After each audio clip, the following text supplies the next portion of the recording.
जय हिंद। आज के इस वीडियो में बिहार से जुड़े कुछ महत्वपूर्ण बिंदुओं को देखते हैं। इससे क्वेश्चंस डायरेक्ट बिहार पीसीएस या बिहार किसी भी एग्जामिनेशन में या कोई भी कॉम्पिटिटिव एग्जाम में आपसे क्वेश्चन पूछ दिया जाता है कि बताइए बिहार में कुल राज्यसभा की कितनी सीटें हैं या लोकसभा की कितनी सीट हैं, कितने सीट पर आरक्षण की व्यवस्था है। तो ये सब जितने भी है ना, या बिहार से रिलेटेड कोई भी बिहार का जलीय जीव और भी बहुत सारे जो भी फैक्ट्स हैं ये सब पूछ दिए जाते हैं। तो इनको हम इस वीडियो में देख लेते हैं, ठीक है। पिछले दो वीडियो में यानी कि बिहार स्पेशल के, ये बिहार स्पेशल का तीसरा वीडियो होगा। पिछले दो वीडियो में हमने बताया था कि बिहार की जो स्थिति है, बिहार की स्थिति विस्तार कैसी है, अक्षांशीय और देशांतरीय स्थिति। उसके बाद में बिहार की भौगोलिक स्थिति को देखे थे, बिहार की प्रमुख मिट्टियों को देखे थे। उसके बाद में बिहार की प्रमुख नदी, झील और जलप्रपातों की चर्चा पिछले दो वीडियो में कर चुके थे, ठीक है। इस वीडियो में हम इस कुछ फैक्चुअल बातों को डिस्कस करेंगे। जैसे में ये आपको दिख रहा है बिहार का एक सिंपल सा मैप, और ये बिहार का मैप जो है इससे पूछ दिया जाता है कि बताइए बिहार का जो मैप है यानी कि बिहार की जो आकृति है वो आकृति कैसी है। तो आपको एक सिंपल सा एक देखे तो ये आपको चतुर्भुज की तरह लग रहा होगा। सिंपल सा आप देखें तो ये कैसा लग रहा है, चतुर्भुज की तरह। तो आप इसकी आकृति को चतुर्भुजाकार कह सकते हैं, यानी कि ये चतुर्भुज की तरह इसकी आकृति है। क्वेश्चन इससे आया हुआ है बिहार दरोगा के क्वेश्चंस, बिहार दरोगा में या बिहार पीसीएस में किसी एक में ऐसा क्वेश्चन पूछा गया है कि बिहार की आकृति कैसी है, तो क्या कहिएगा, चतुष्कोणीय या चतुर्भुज की आकृति की, ठीक है। अगला है बिहार की राजधानी कहाँ है। तो बिहार की वर्तमान राजधानी पटना है। बिहार की वर्तमान राजधानी पटना है, लेकिन मतलब पहले, इसके पहले राजधानी जो हुआ करती थी पाटलिपुत्र, उससे पहले भी क्वेश्चन पूछ दिया जाता है कि प्राचीन राजधानी। तो एक है कुसुमपुर और एक है पुष्पपुर। कुसुमपुर और पुष्पपुर ये सब बिहार की राजधानियां रह चुकी है, ठीक। दूसरा है इसके बाद कमिश्नरी, यानी बिहार में कुल कितने कमिश्नरी यानी प्रमंडल है। तो बिहार में कुल 9 कमिश्नरी यानी कि 9 प्रमंडल बिहार में कुल है, ठीक है। आगे आपसे पूछेगा कि नगर निगम की संख्या कुल कितनी है बिहार में। तो बिहार में कुल 13 नगर निगम अभी वर्तमान में है। अभी वर्तमान में कुल 13 नगर निगम बिहार में है, ठीक है। आगे पूछ दिया जाता है कि जिलों की संख्या बताइए।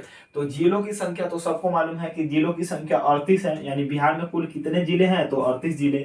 लेकिन ऐसा क्वेश्चन कभी पूछेगा नहीं कि बिहार में कितने जिले हैं। यह पूछा जा सकता है बिहार पुलिस सिपाही अग्निवीर कह सकते हैं वो फायरमैन वगैरह का होता है, उसमें पूछ दिया जाता है कभी कभी ये। लेकिन इससे क्वेश्चंस किसी बड़े लेवल के एग्जाम में नहीं आएगा। इसमें यही क्वेश्चन पूछा जा सकता है बिहार की सबसे नवीनतम जिला कौन है, यानी कि 38वां जिला।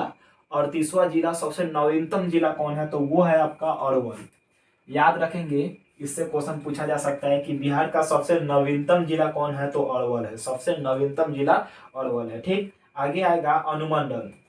बिहार में कुल कितने अनुमंडल हैं। तो याद रखेंगे बिहार में कुल 100 अनुमंडल है। 100 अनुमंडल है कहाँ, बिहार में, ठीक है। आगे पूछा जा सकता है बिहार में कुल लोकसभा सीट की संख्या कितनी है। तो बिहार में कुल लोकसभा सीट की संख्या 40 है। लेकिन ऐसे क्वेश्चन तो पूछा जाता है, इससे और क्वेश्चन पूछ दिया जाता है कि बताइए बिहार में जो लोकसभा की सीट 40 है, इस 40 में से एससी एसटी के लिए जो आरक्षित सीट है वो कितनी कितनी है। तो एससी के लिए आरक्षित सीट जो है वो 6 है, मतलब कि 6 सीट पे एससी के लिए आरक्षण है। लेकिन एसटी के लिए कोई आरक्षण की व्यवस्था नहीं है। किसमें, लोकसभा सीट में। लोकसभा सीट में एससी के लिए 6 सीट आरक्षित हैं और एसटी के लिए एक भी सीट आरक्षित नहीं है। क्वेश्चन पूछ दिया जाता है आपसे, यही क्वेश्चन पूछ देगा कि बताइए बिहार में जो लोकसभा सीट है उसमें एसटी के लिए कितने सीट आरक्षित है। ऑप्शन में 6 भी रहेगा, 6 रहेगा। आपको भरमाने के लिए 6 दे देगा क्योंकि एससी का जो सीट है 6 है। लेकिन इसका आंसर ओरिजिनल होगा 0, एक भी नहीं है। एक भी सीट एसटी के लिए नहीं है, एससी के लिए सवाल, ठीक है। आगे देखते हैं राज्यसभा सीटों की संख्या कुल कितनी है बिहार में। तो राज्यसभा सीटों की कुल संख्या 16 है। बिहार में राज्यसभा सीटों की कुल संख्या कितनी है, 16। आगे पूछ दिया जाएगा विधानसभा सीट। बिहार में कुल विधानसभा सीटों की संख्या कितनी है, तो 243। 243 सीट हैं। अभी वर्तमान में आप देख रहे हैं नीतीश कुमार अभी क्या कर दिए हैं, मतलब वो बीजेपी को छोड़कर अब महागठबंधन यानी कि चल गए हैं किनके साथ, जदयू के साथ। ठीक है, उसके बारे में भी कुछ लेटेस्ट इंफॉर्मेशन, लेटेस्ट अपडेट अभी नेक्स्ट वीडियो में बताएंगे। ठीक है, इसको देखिएगा। विधानसभा कुल सीटों की संख्या 243 है। 243 में एससी के लिए 29 आरक्षित सीट हैं और एसटी के लिए 2। अब इसमें कंफ्यूजन होगा आपको, लोकसभा और विधानसभा। लोकसभा में एससी के लिए 6 है और एसटी के लिए 1 भी नहीं है। विधानसभा में 243 सीट है, इसमें एससी के लिए 39 सीट और एसटी के लिए 2। तो कहीं आप इस एसटी को, इस विधानसभा वाले को इसमें ना ले जाएं, इसमें 0 है, आप याद रखेंगे। लोकसभा में कोई सीट नहीं है एसटी के लिए। विधानसभा में कितने हैं, 2। विधानसभा में कितने हैं, 2, ये याद रखेंगे। ये रिजर्व सीट है 243 में से। अगला, विधान परिषद की कुल सीटें कितनी है बिहार में। बिहार में विधान परिषद है कुल, मतलब सभी राज्यों में नहीं होते हैं, कुल 6 राज्य हैं जिनमें विधान परिषद अभी वर्तमान में है। ठीक है, तो बिहार उसमें से एक है। बिहार में विधान परिषद की संख्या, विधान परिषद सीटों की संख्या है 75। अगला, बिहार में कुल गांवों की संख्या क्या है, यह एक फैक्चुअल बात है। कुल गांवों की संख्या अभी वर्तमान में 45,103 है।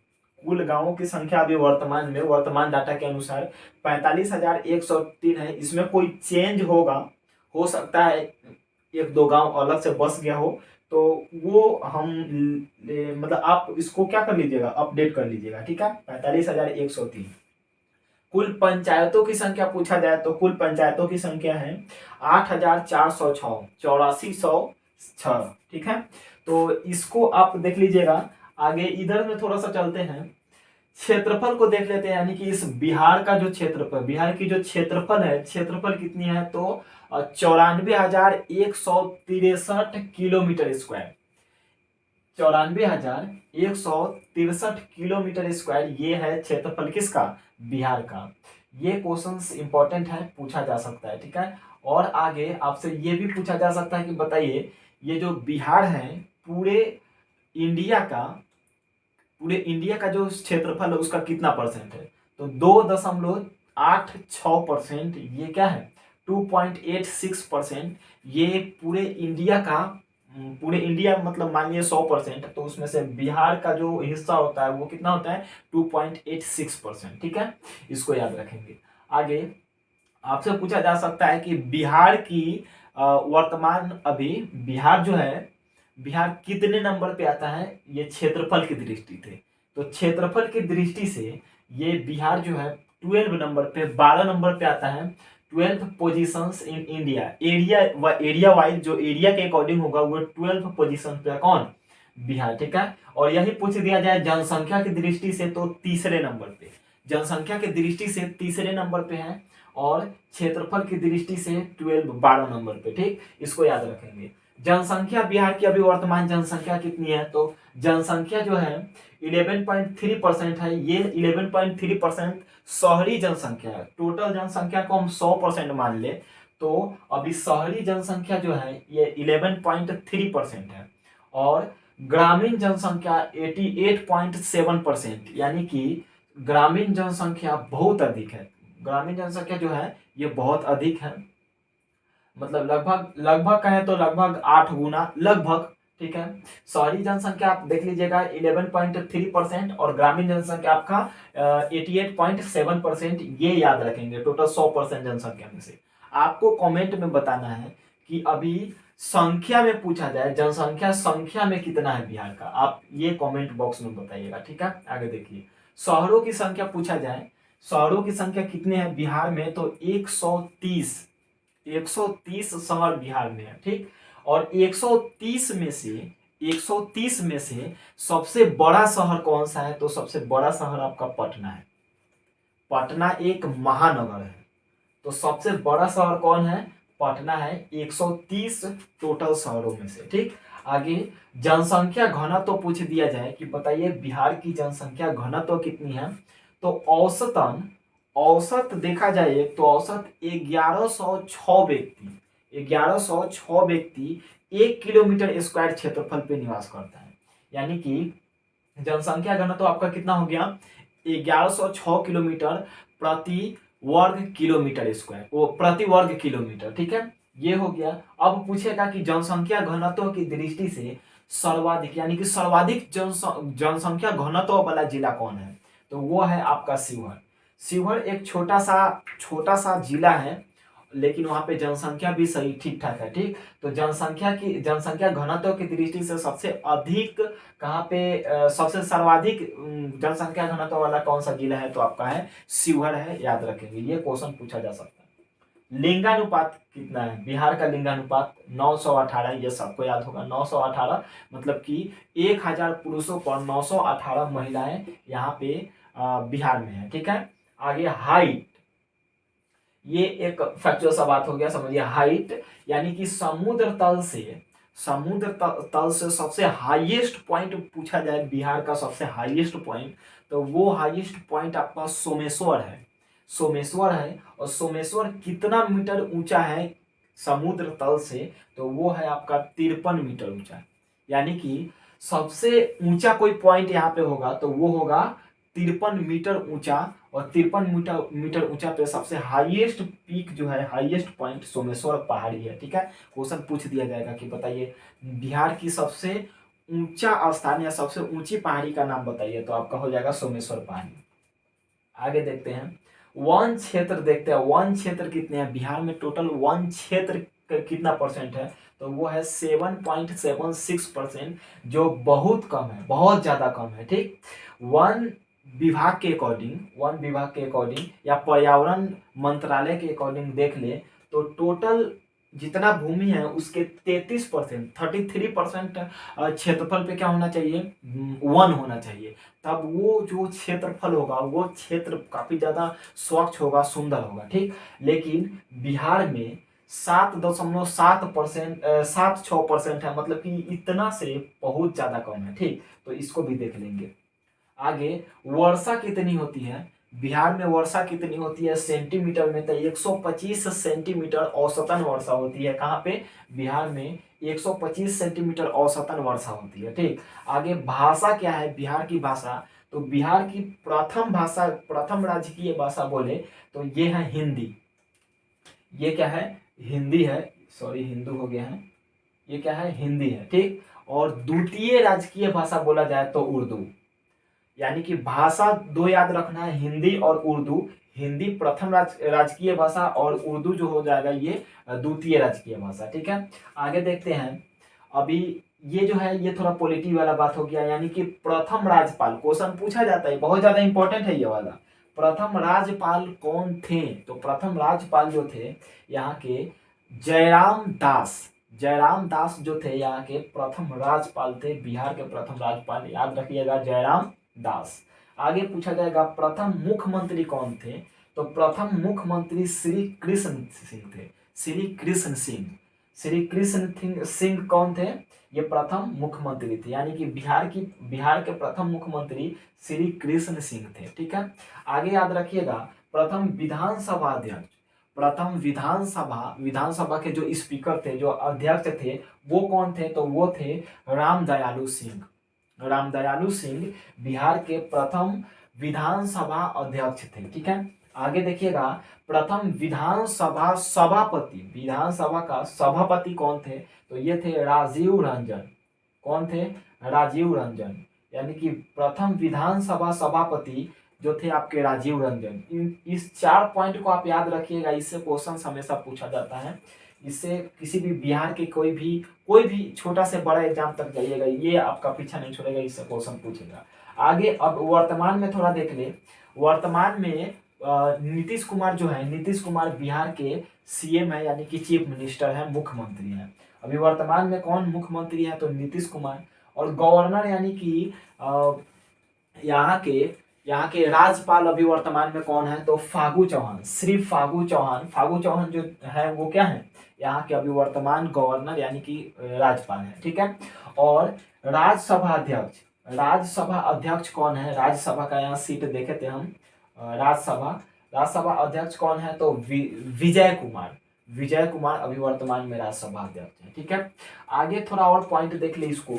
ये बिहार के कुछ प्रतीक हैं, जैसे राजकीय पशु कौन है, तो राजकीय पशु बैल को कहा जाता है। बैल जो है बिहार की राजकीय पशु है। ठीक, और राजकीय पक्षी जो है गौरैया, और गौरैया में भी कौन सा, तो घरेलू गौरैया।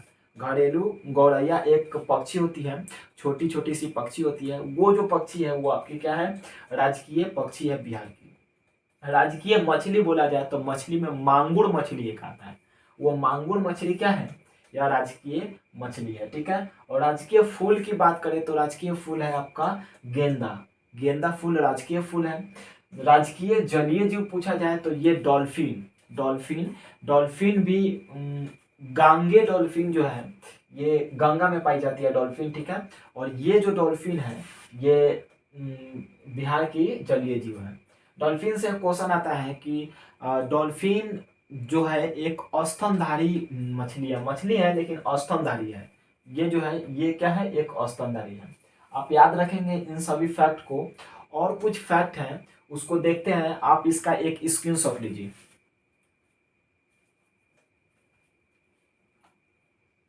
चलिए इसको भी देख लिया जाए थोड़ा। तो यहाँ पे ये कुछ और फैक्ट्स हैं। ये है कि केंद्रीय विश्वविद्यालय यानी कि सेंट्रल लेवल का जो विश्वविद्यालय बिहार में कहीं है तो वो किस किस जिला में है, क्वेश्चन पूछ दिया जाता है। तो पटना में, पटना में अब कहाँ है, ठीक है, गया में है, समस्तीपुर में है और मोतिहारी में है। पटना, गया, समस्तीपुर और मोतिहारी, इन सभी जो भी है ना यहाँ पे केंद्रीय विश्वविद्यालय है, केंद्रीय विश्वविद्यालय। ठीक है, आगे क्वेश्चन पूछेगा सबसे बड़ी सिंचाई परियोजना, बिहार में सबसे बड़ी सिंचाई परियोजना कहाँ है, किस पर, किस मतलब कौन सा परियोजना है, तो वो है गंडक परियोजना। गंडक परियोजना सबसे बड़ी सिंचाई परियोजना है बिहार में। ठीक है, सर्वोच्च पर्वत अभी बताए हैं, सर्वोच्च पर्वत आपका सोमेश्वर है। सोमेश्वर पहाड़ी कितना मीटर ऊंचा है, तो अभी पिछले वीडियो में बताया था, समुद्र तल से 53 मीटर, मतलब पिछले अभी बताए हैं 53 मीटर ऊंचा। ठीक है, अभ्यारण्य, अभ्यारण्य कितने हैं, अभ्यारण्य मतलब इंपॉर्टेंट जो अभ्यारण्य, अभ्यारण्य तो बहुत सारे हैं, पीछे इसके बाद में हम अभ्यारण्य को ही डिस्कस करेंगे। यहाँ पे अभ्यारण्य जो है वाल्मीकि अभ्यारण्य से क्वेश्चन पूछता है, वाल्मीकि अभ्यारण्य किस जिला में है, तो गया में। और किसकी सुरक्षा के लिए, किसके संरक्षण के लिए है, तो वो है आपका बाघ के संरक्षण के लिए। आपका कौन है, वाल्मीकि अभ्यारण्य। वाल्मीकि अभ्यारण्य बाघ के संरक्षण के लिए गया में, याद रखेंगे। एक है उदयपुर, उदयपुर अभ्यारण्य, तो इससे भी क्वेश्चन पूछ दिया जाता है, उदयपुर अभ्यारण्य कहाँ पे है, तो बिहार में, याद रखेंगे। मंदिर, मंदिर से क्वेश्चन आता है। एक है औरंगाबाद के देव में, देव एक इलाका है, एक जगह है औरंगाबाद में, औरंगाबाद के देव में सूर्य मंदिर, सूर्य मतलब सूर्य भगवान का मंदिर है, सूर्य मंदिर। ठीक है, औरंगाबाद के देव में। और अगला आता है बोध गया में, बोध गया में महाबोधि मंदिर है, बोध गया में महाबोधि मंदिर है। तो मंदिर से दो क्वेश्चंस पूछे जाते हैं। एक फैक्चुअल है, ये ज्यादा इंपॉर्टेंट होगा कि ये महाबोधि मंदिर और ये नालंदा विश्वविद्यालय विश्व धरोहर में शामिल है, विश्व धरोहर में शामिल है। तो नालंदा विश्वविद्यालय से और महाबोधि मंदिर से क्वेश्चन आने की संभावना अधिक है, क्योंकि ये विश्व लेवल पे, ये सब मतलब ये विश्व लेवल पे चर्चित है, विश्व धरोहर में शामिल है, ये सब समझते हैं। ठीक है, बिहार का सिंपल सा मैप है। नेक्स्ट वीडियो में हम कृषि सिंचाई परियोजना 1 और बिहार की प्रमुख कला एवं संस्कृति जैसे पटना कलम हो गया, मिथिला पेंटिंग वगैरह हो गया, तो इन सभी के बारे में बताएंगे। इस वीडियो में इतना ही। आपको वीडियो इन्फॉर्मेटिव थोड़ा अच्छा लगा हो तो आप चैनल को सब्सक्राइब कीजिए, वीडियो को लाइक कीजिए और क्या, इसको शेयर ज़्यादा से ज़्यादा कीजिए। ठीक है, चैनल को सपोर्ट कीजिए, इस पे मतलब हमेशा इन्फॉर्मेटिव वीडियो आपको मिलता रहेगा। ठीक, तो मिलते हैं नेक्स्ट वीडियो में, तब तक के लिए जय हिंद।